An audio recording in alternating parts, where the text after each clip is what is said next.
অনেকেই বলে গাছ লাগাও, ফলের আশা করো না। আমি কিন্তু সত্যি ফলের আশা করেই গাছটা লাগিয়েছি। নিজের হাতে বীজ রোপণ করেছি। দেখো, পুঁই শাক গাছগুলো কত বড় বড় হয়েছে, আর কি কচি লকলক করছে।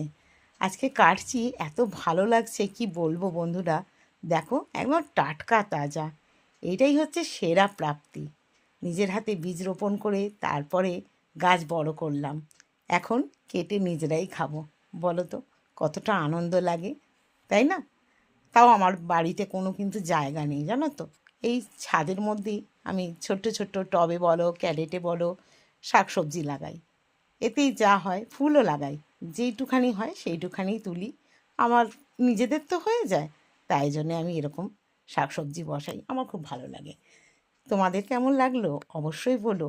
আমার এই শাক ব্লগটি দেখো, নিশ্চয়ই ভালো লাগবে।